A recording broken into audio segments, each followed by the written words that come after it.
Well, welcome. Hello. Hello, Jason. Thank you very much for being the guest for this week's conversation.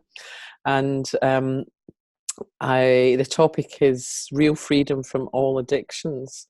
Um, it's been really nice to get to know you a little bit, and we've got some sort of shared history and some shared experiences. But I'm really looking forward to hearing a little bit more about your own story, your own life experience, and also how you see that um, real freedom from all addictions.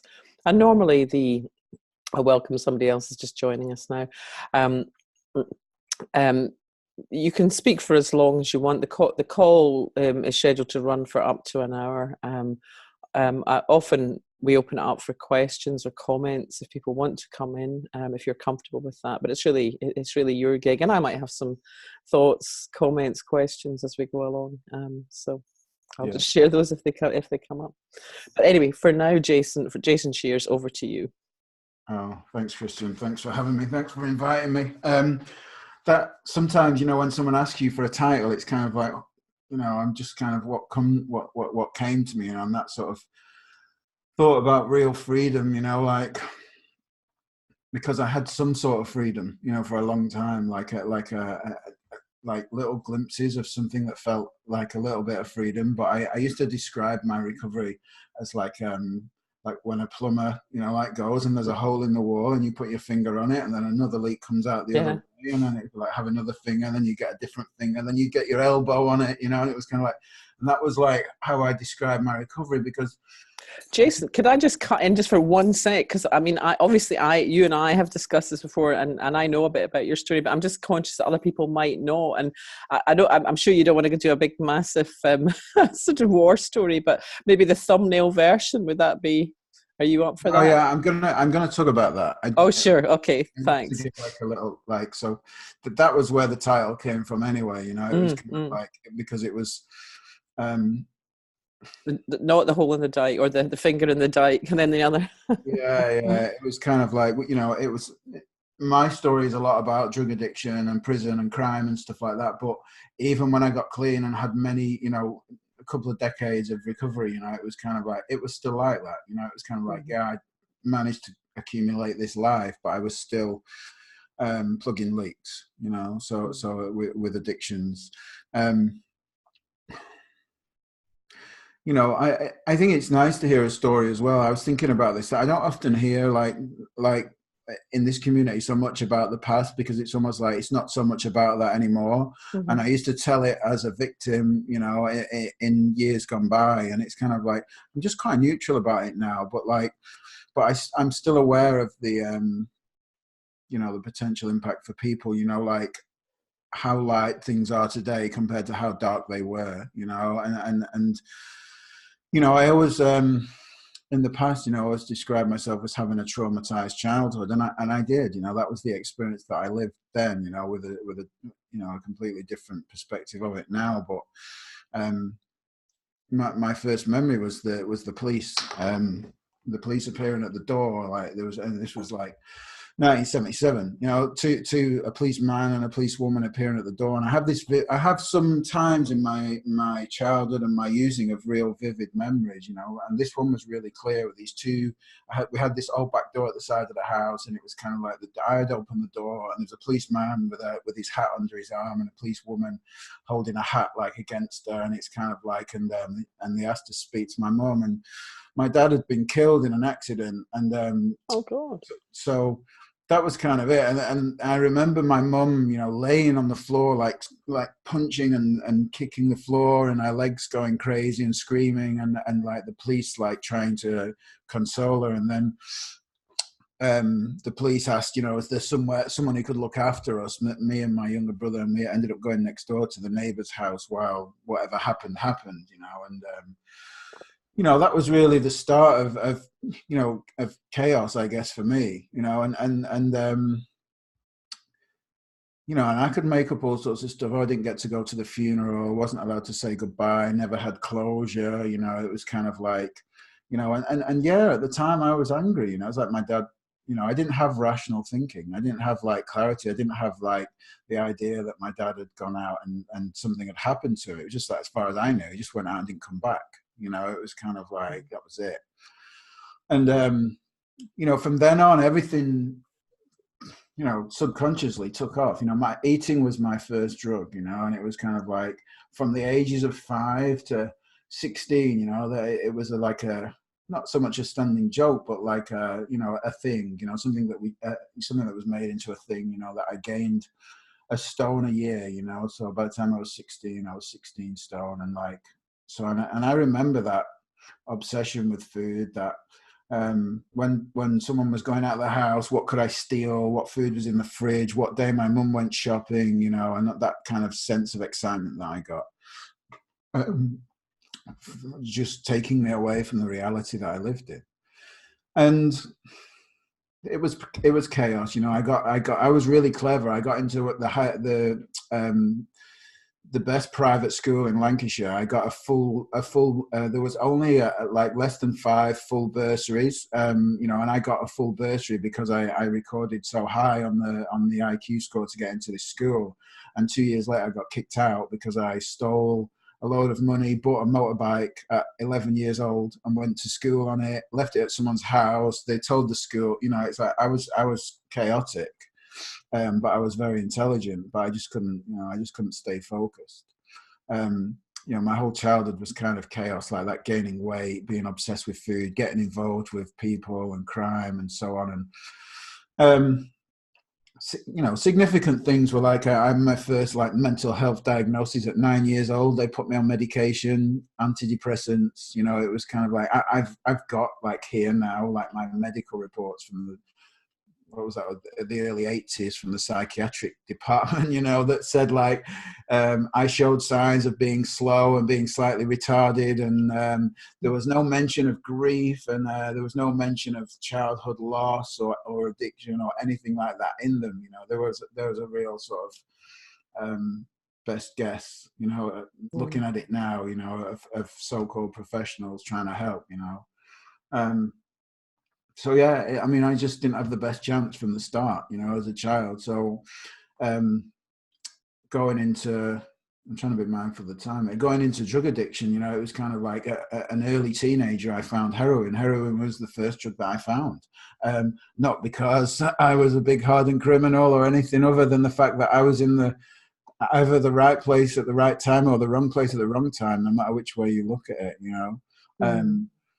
So, you know, and I always talk about that drugs, you know, and behaviors and processes and so on today, you know, my practice, that like drugs are the solution, they're not the problem, you know, and they were my solution. You know, all those years of pain, those years of suffering, those years of grief, those years of escapism, of feeling alone in the world, of feeling separated, of feeling different, you know, being overweight, just not fitting in, getting expelled from schools, all the stuff, you know. It was kind of like all of a sudden, you know, it was gone, you know, in a moment, you know, of taking heroin. It was like bliss, you know, peace, everything had gone. I was like, oh, everything, you know. It's kind of like, I'm okay, it's going to be okay, you know. How come someone hasn't told me about this before, you know? It's kind of like, because this is the answer to everything. That was my first experience, you know, with drugs. And at about 13 years old. And for the next 10 years, you know, it was just kind of, I mean, crime was just the obvious thing to do because I'd been involved in crime before I took drugs. So, you know, it was then transferred to committing crime, to sell whatever, to make money, you know. So I spent 10 years going in and out of institutions, in and out of jail for different crimes, you know, because I was very sloppy. I didn't care, you know. I wasn't a professional criminal. I was a opportunist criminal that wanted to make money to escape from the reality that I'd created. So yeah, it was painful and it was lonely, you know, and it was scary, and you know, and nobody wanted to know me. The family had long gone, you know, they call the police if I went round, you know. It was kind of like, I hear a lot of people talk about the, you know, the experience of finding recovery, but you know, my experience of addiction was pretty horrific. You know, it was kind of very lonely. You know, if I was lucky, I was in a homeless hostel. I lived in cars, in caravans, on the streets, wherever. You know, it was kind of like it wasn't looking too hopeful at that time. You know, it was kind of like there was, I think the great life that I have today was not on the cards.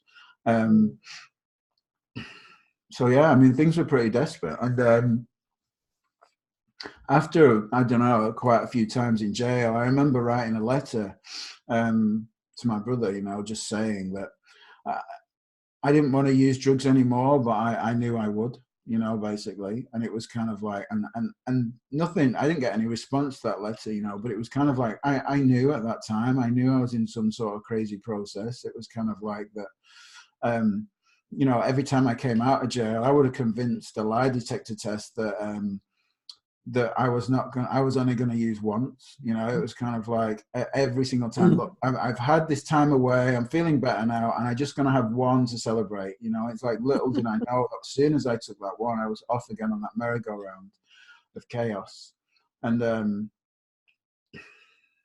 you know, that was how it was. You know, it was kind of like I couldn't go out without being arrested, at least getting pulled over by the police for walking down the street. I used to wear a hood and a hat and all sorts of disguises, you know, and it was like, and I was still massively overweight as well, because like my addiction was like, you know, I still had that gaping hole inside of me that when I used drugs and I got heroin, it's kind of like, then I would go out and shoplift food and chocolate and I would stuff my face as well, you know, and it was kind of like, every time I went to jail, no one believed me. They were like, "You're not a drug addict, you're too fat." You know, it's kind of like, that's what they used to say to me. I mean, I can remember the moments of that happening, you know, and it was kind of like, that's just how it was. So eventually I went and ended up in rehab, you know. It's kind of like, you know, from a homeless hostel at 23, you know, going into a rehab.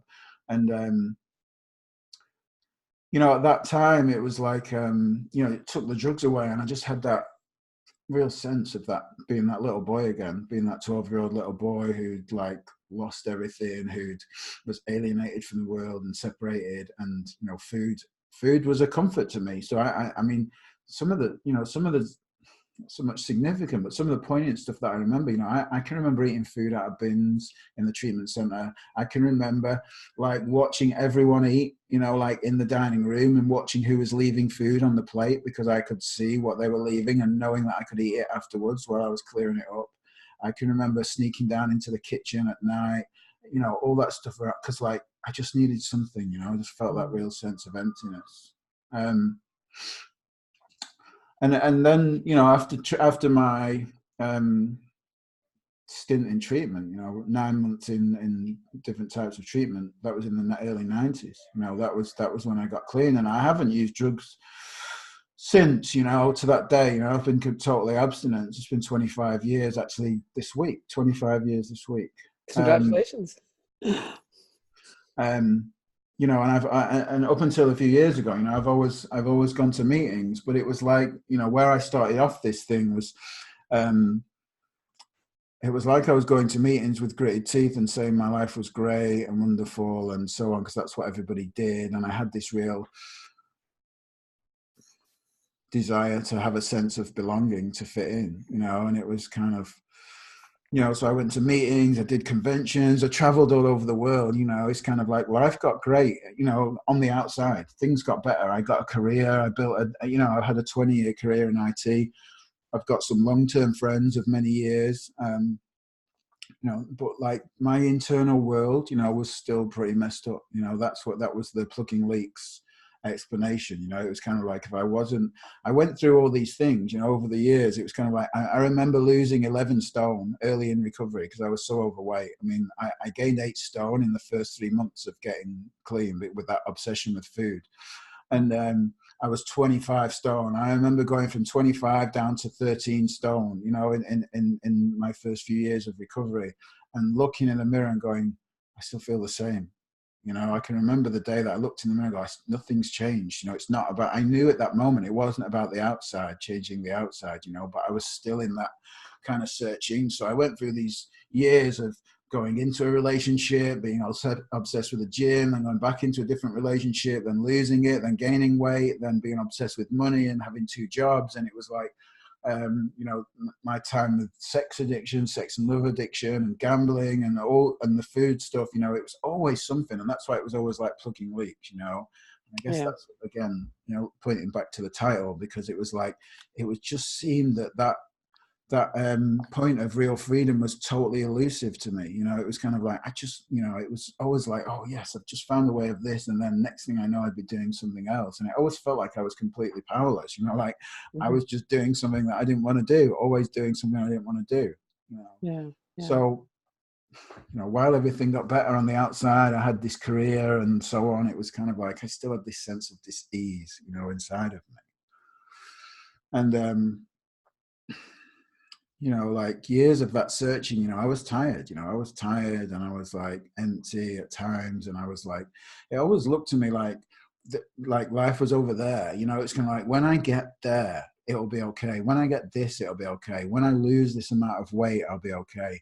When I get this certain amount of money job, I will be okay. When I get the right relationship, I'll be okay. It was kind of like, it always looked to me. And I remember how that showed up in my 12-step recovery, because it was like, oh, when I get the white keyring, I'll be okay. When I get the black keyring, I'll be okay. When I get 5 years, I'll be okay. When I get 10 years, I'll be, it was always like that. It always, life was never in the moment. There was no sense of, being in the now. I mean, I didn't even have a clue of what that meant. It was kind of like, I remember reading Anthony DeMello, a book called Awareness. It's not so much talked about today, but it's such a beautiful book. Yes, I've got that one too. Yeah. There's a story in it that I remember about the chicken and the eagle, and it's kind of like, and I'm going to butcher it, because I remember it so terribly, but like, there's a bunch of chickens and they find an eagle's egg, and it's kind of like, and they look after the eagle's egg and hatch the eagle. And, the chickens are squawking around in their little cage, none of them flying, and a great big golden eagle flies over the top, and the eagle sort of, the eagle that they'd found and nurtured, it kind of looks up in the sky and he goes, oh, what's that? And the other chicken goes, oh, that's an eagle, the greatest bird in the sky.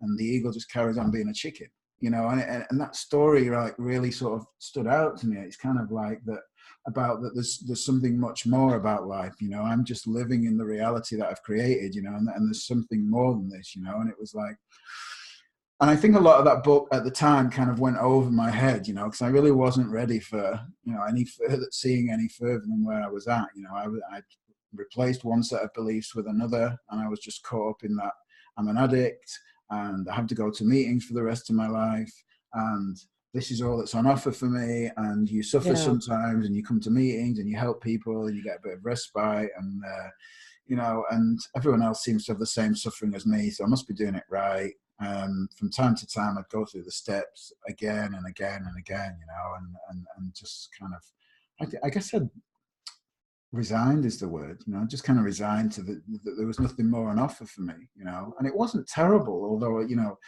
it wasn't terrible when I was in it, because I just didn't have anything to bounce it off, to contrast it off. But looking back at it now, I wouldn't trade it for anything, the life that I have today. Yeah.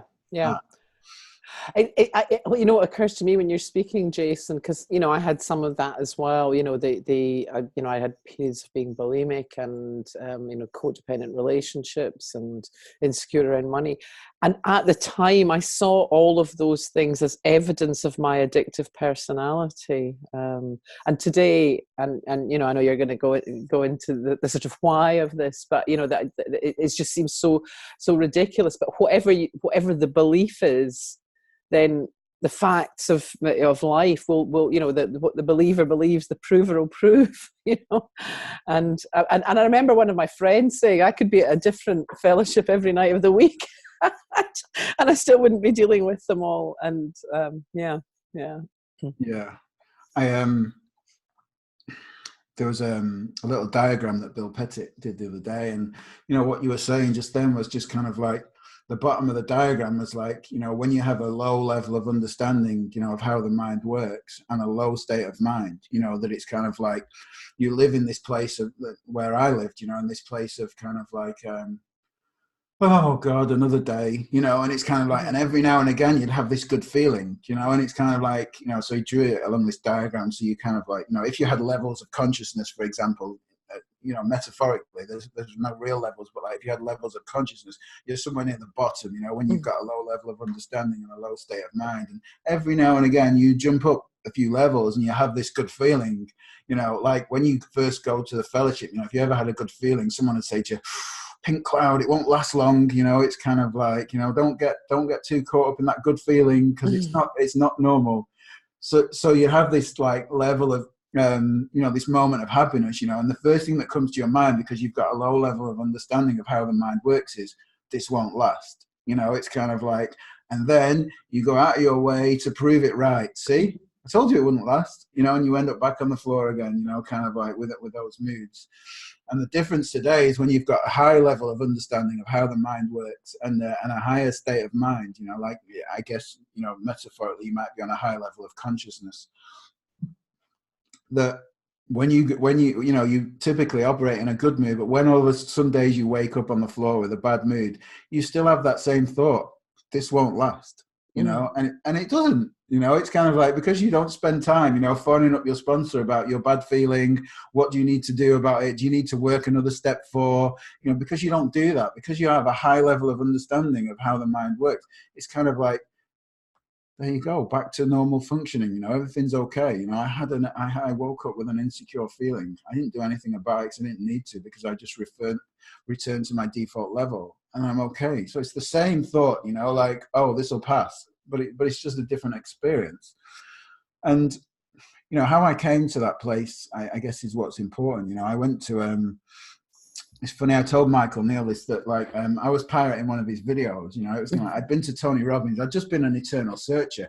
I mean, I trained as a psychotherapist for 5 years, I'd done the Hoffman process, I trained as an NLP practitioner, trained in CBT, trained in person-centered therapy. I had lists of qualifications, you know, and it was kind of like, I was trying to point people to happiness, and I wasn't happy, you know. It was kind of like, and it was like, and when I heard someone say that for the first time, I just thought, that's so true, you know. How can I point people, you know, like, to being happy if I'm really fucking miserable? You know, it's kind of like, how does that work? You know, and it's kind of like, oh yeah, well, like George was saying to Sid when he first went to Salt Spring, you know, it's kind of like, well, we take people into their past and kind of like, you know, and they get desensitized to all their trauma and problems, and then they get to feel a little better. Well, does it work? Not really, you know. It didn't work for me. You know, it's kind of like, I'd spent like those years, 5 years training as a therapist. I'd really dug into that trauma as a kid, and I'd spent many a day lay on the floor crying, curled up in a ball. You know, it's kind of like, and developed anxiety, developed more depression. You know, it was kind of like, you know, I had a real tough time looking at the past, you know, as an adult, and I'm doing the same through the steps, you know. But like, yeah, so I'd been in that search, you know, as well as 12 steps. I'd stepped out, I'd gone to therapy, I'd trained as a therapist, I'd done everything, you know. Every time something new, you know, everyone would say, whatever it is, you know, now it's EMDR. It's kind of like, oh, EMDR, that's the one, you know. It's kind of like, maybe this is the one that's going to heal my trauma, because then I was still a victim of that, of my childhood, of my dad's death. And I always told the story as a victim. Oh, I was this poor boy who lost his dad, you know. It's kind of like, or I was a survivor, you know, of trauma, whatever it was, you know. It's kind of like, so every time something new came out, I wanted to know more about it, you know. I've been to Tony Robbins. I did all the Tony Robbins stuff, you know. I had them momentary states of euphoria that you get for you jumping up and down to loud music with 5,000 other people, thinking, oh, maybe this is the answer, you know. So I was pirating a Michael Neal video, you know, and I remember the only way I could pirate it, I mean, this is like kind of like the universe maybe, or was, you know, like kind of like knocking on my door, you know. But like, I had to pirate it, I had to watch it. It was the only way you could record it, because it was off Hay House, and I was really good with computers, but I just couldn't find a way to pirate it. So like, somehow I had to do a screen recording of this Michael Neal video, and it was there playing on my laptop for like, it was like 8 hours long, you know. So I was like, spent a few days listening to a couple of hours, and like, I'd be like working away in front of me, and I'd like, stop listening to this guy. Like, this guy's like, something about what this guy's saying, you know. And I just ended, and long story short, is I end up sat watching like The Path of Effortless Change, which was a Michael Neal video on Hay House, you know. And it's kind of like, there's just something about it that really,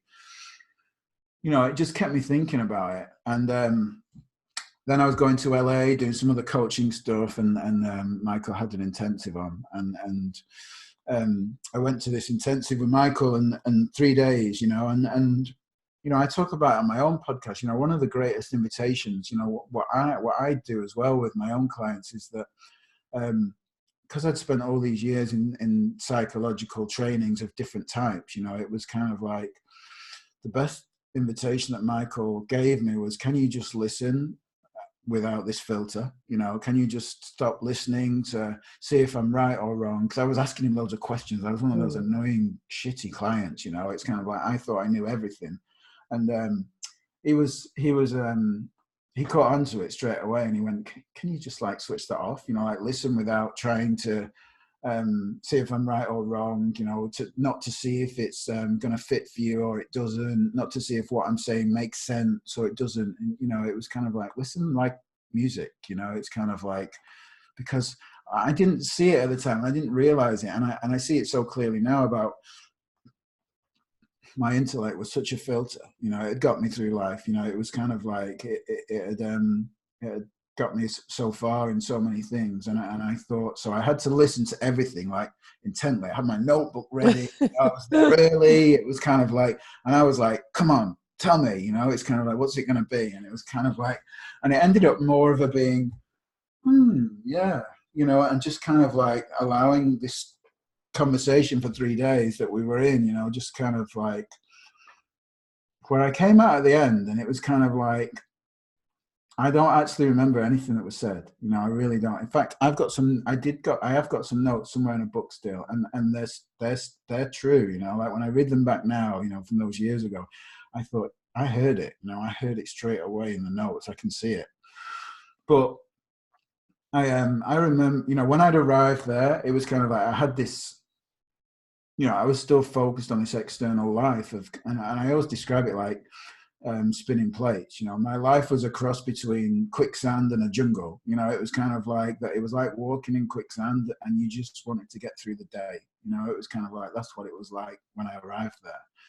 And so it was like spinning plates. I was managing like bank balance and weight loss and relationship and all the typical areas of life that people struggle with, you know. And it was kind of like, and they all looked like a problem to me, you know. And it was kind of like, I came out at the end. I remember coming out, and I'd found this Airbnb, and it had like this beautiful big green valley at the back, and it was like a big slope, like a hill, and they had like one of those rope swings.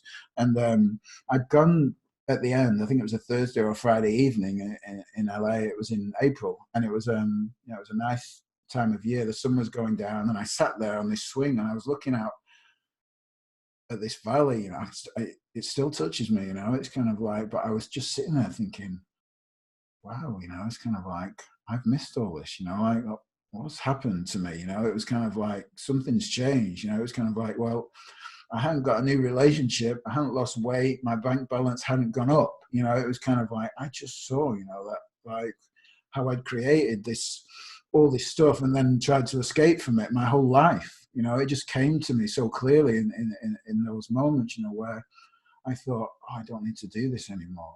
You know, I don't need to do that. I had that sense of freedom. I don't need to, you know, I can see the stuff that I'm creating. You know, I saw this cycle of like how I was, you know, creating misery by, you know, I had this, you know, what we do, we get all these ideas about who we are, you know, who is Jason, you know, who is the self, you know, like the, you know, this person that doesn't really exist, this fictitious idea that's created by thought that I tried to develop for all these years, and that was miserable, and then I'd use chemicals or food or whatever to try and escape from.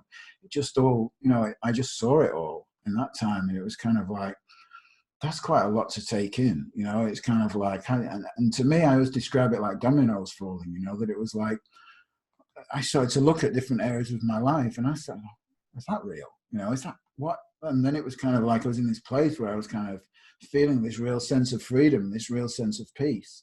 And you know, questioning what was really real about my life, and who was I. You know, it's kind of like this, I wasn't this idea of me, you know, I wasn't the Jason that I thought I was. That was just, you know, I saw that it couldn't be anything other than thought. You know, it was kind of like made up.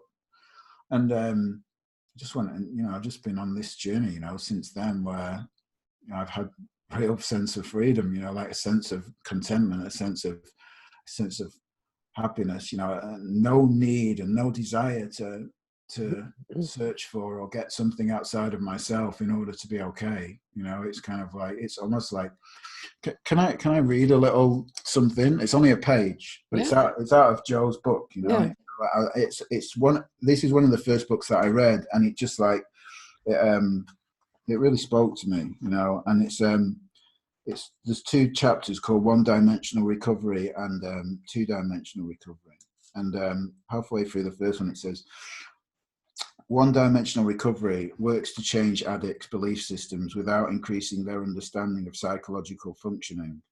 This approach tends to make them dependent on new belief systems rather than on their own powerful inner resources. Their thinking often becomes belief-laden and rigid. Addicts must constantly remind themselves of their past for fear of repeating it. It's kind of like, when I read that, I just thought, oh my God, that's exactly, what that's me. That's exactly the process I've been in. And the following chapter is about half a page, says, two-dimensional recovery is based on a deep understanding of the nature of the mind and the principles by which it functions. It incorporates and goes beyond a one-dimensional view of human beings, their genetics, past and learned behaviors, to an awareness of levels of understanding. Two-dimensional recovery encourages the addict to identify with unlimited creative power that lies within each of us. The assumption is that each person has the ability to return to the innate state of natural serenity. I just thought, that's such, when I read it back today, I just thought, that's so powerful. It's kind of like, because I had resided, resigned to the fact that I was broken, I was an addict, and I really woke up to that, not being an addict. I just thought, it even still uses the word addict in the book. I know Joe wrote it a long time ago, but I'm not an addict, I don't have a disease, there's nothing wrong with me, it's kind of like, when I get caught up in the moment, I have that, that diagram that I explained what Bill drew, it's kind of like, I have that high level of understanding, I know most of the time that when I wake up in a bad mood or I get caught up in the moment, that it'll pass, in the same way that I thought when I felt good, before it would pass. And, consequently, I don't have any desire to medicate that. I don't have any desire to overeat. I've maintained a stable weight ever since, I found that I've had this experience, I haven't been caught up in, I don't even know how much money I've got in the bank, don't even care. I just know it's going to be okay. And so much creative stuff has happened, life has changed so much in a good way, and as a contrast, like, just quickly, it's kind of, I love to give a contrast because it's like, it's so nice to, from darkness to light, to really see the difference. It's kind of like a day in the life, of me in the past, however long ago, of like not even be able to go out without a disguise, a hood and a hat, and sort of hiding, and sometimes going out and not coming back for weeks because I ended up in prison, like I've had that happen, a few times, to today waking up with my boy who's poorly and sharing some moments with him and going to the park. And then sitting down watching The Greatest Showman with the kids, just a beautiful film. It really I really, loved that musical, being in the moment, and then having a Sunday dinner, and just thinking, wow, just so simple, but isn't life so amazing? It's kind of, isn't life so beautiful? And we went to the park, and they had like, because it was Remembrance Sunday, they had like a woman singing in the park. They had like a karaoke thing, and it's kind of, all these people were dancing in the park, and it was kind of like, the kids were like, wow, how cool is this? And it was kind of like, just nice to feel alive, to be present and in the moment, and realize that all life happens now, in this moment, not in the past or the future. That's the freedom that I have today. It's kind of like, living in the moment versus living in my made up idea of what life is, or, what my problems are. Yeah.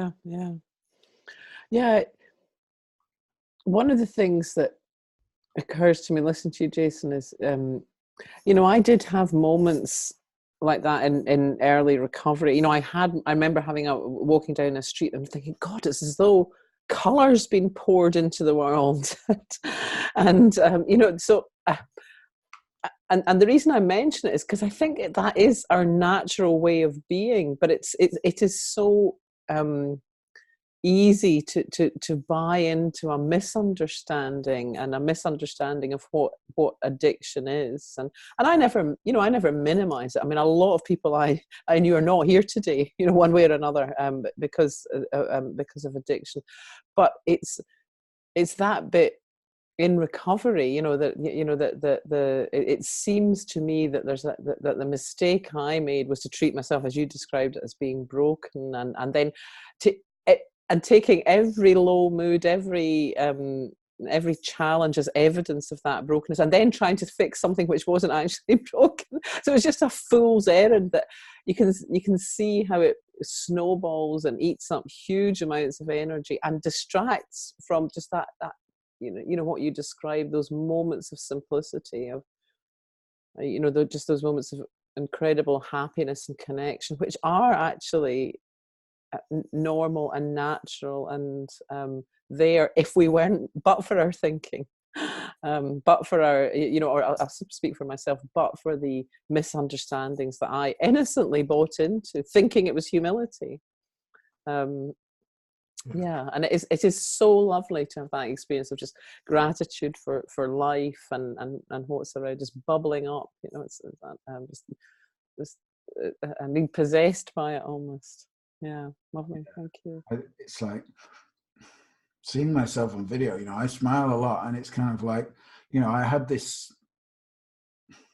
What would you call it? Like what people perceived as a persona or a type or a character, it's kind of like all of which is, as we know, made up, but it was like, I had a heavy energy. So when I walked into a room, the first question people would ask me was like, what the fuck is wrong with you?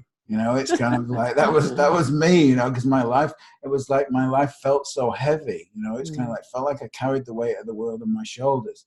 And it's like, and it feels so light today. It's kind of like, nah, whatever, it's kind of like anything happens. It's kind of like, I just have that sense of knowing, that it's going to be okay. And it's like, even things that I think that on initial shock of happening seem like, oh shit, what am I going to do? It's kind of like, well, then I always have that second thought, that's kind of like that, maybe that's self-preservation, that initial shock of things, but it's kind of like that second thought of, well, what else could this mean? What else is in store? How is wisdom showing up for me? It's kind of in my life today.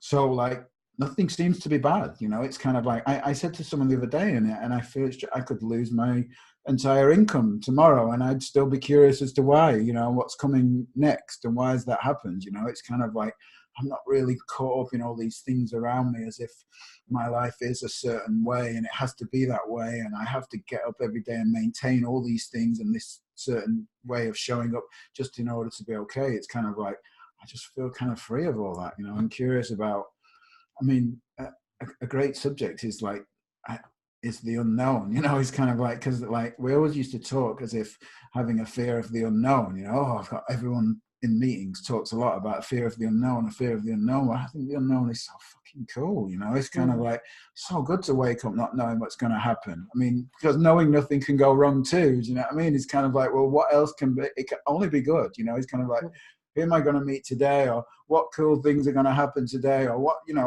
where am I going to be pointed to today, where it's kind of like, in the past, I didn't realize that it was unknown anyway. I just thought it was known, that if I kept doing the same things, that I would keep getting the same results. It's kind of like not understanding it as I do today, that like, nothing's certain, nothing's known, it's kind of like, but so it's a different experience of my daily life. I mean, that's what I would say. I've got a different relationship with my experience of life.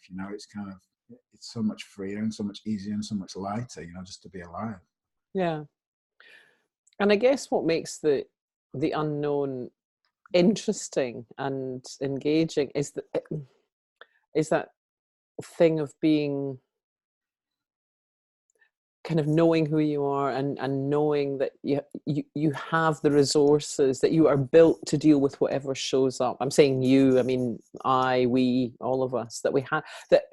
When we're not caught up in a sort of fearful kind of self-diagnosis, we can notice that actually we always have what we need to face whatever comes our way, and even if it's facing it with some discomfort or even pain, but we're built for that. We're built for that, and that sense of being, comfortable with my own skin is a real gift for me today. And it sounds like you're saying, different language, but something similar. Yeah, definitely that. It's kind of like knowing that, like, we are, all of us, always okay. It's kind of like that, whatever regardless of the experience, whether it is some sadness or disappointment or whatever it is, it's kind of like that things are always going to be okay, and it's kind of like just knowing that, I'm not my thinking, I'm not the ideas that I'm creating about what's going on, that I was created perfect. All of us were created that way, and it's kind of like, and when I don't have a sense of that, because that happens, it's kind of like, but like, I always know that it's going to return, and that's, when I talk about grounding, it's kind of like, that I stand solidly on that ground, that I know exactly who I am, it's kind of like, I know what I'm made of. I know that it's kind of like, there's never any doubt for me. So no matter what I come to face, whatever challenges I have, it's just kind of, so far, it's kind of always, been good, and such a difference, such a contrast to how it was, because it was like my recovery of the past was like, I had to manage it, even though in the steps, I mean, that was my misunderstanding. It talks about handing your life over to a power greater, and all that. And it's kind of like, I have a real different understanding of that today to what I had back then. It's kind of like, yeah, it's okay handing some stuff over, it's kind of like, but not the important stuff, whereas I see that I've got no control anyway. Yeah. Cool. Jason, are you up for any questions? I don't know if anybody wants to join us, but it would be lovely to hear from some of the others on the call, and maybe just put the question out. What brought you here tonight, and what have you heard? Assuming it is night wherever you are.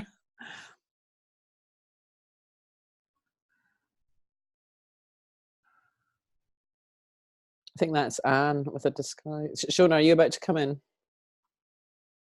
You're muted. I'll unmute you, Shona. You're unmuted. Hi, Jason. Hi. Hi. I came in because we met at Viva, and I wanted to know a bit more, and I just came away with this wonderful feeling and wanted to keep it going. But I think, Jason, I just love your honesty, the truthfulness which you've just described, what you've been through. Wow, I had no idea, and how amazing your journey has been. It's incredible. And I got to doff my hat. I think I've been addicted to my thoughts all my life, and it's so nice to get rid of those by finding the principles. And but I was curious, but I'm sort of gobsmacked at Jason's story, and the truthfulness and his journey is just incredible. I just want to say that. Thank you, Shona. Thank you. Lovely to meet you. Thank you. Jason, are you? And I see Anne has switched her camera, so I think, are you coming in too, Anne? Just to say hello. Hi. Hi, how are you doing? I met also at Viva, and and we didn't have much chance to speak, so yeah. I was interested in listening in, and it's brilliant to hear, and it's so good to have that recorded so that people can hear what's happened to someone else before, so they know they're not the only one. I think that's brilliant. Yeah. So thank you. Thank you. Lovely. Thank you, Anne. Thanks. Jason, we do have a little bit more time. I don't know if there's anything that's else that's coming up for you, or has come up for you. Yeah, it's nice to get that bit of feedback, because it's, I can get very, like, think that the story's kind of not that important anymore. You know, it's kind of like, but it's like I said, it's you know, the reason I share that is to see the difference of how my life is today, you know. And it was like with the program that I've created, you know, to go in, you know, to treat addiction with the principles, you know, it's kind of like that. I mean, that came out of nowhere, you know, and it was and listen, and it just made me think about it, you know, when I was listening to people, that it's like, I'm so excited, you know, to have the opportunity to create this stuff and to see how it works with people, you know. So I'm you know, I'm just passionate about working with people and seeing other people wake up, you know, to what's available, you know. And I was thinking about that too, you know, that when I first found the 12 steps, you know, it's kind of like I was also passionate about telling people about how great it was, you know.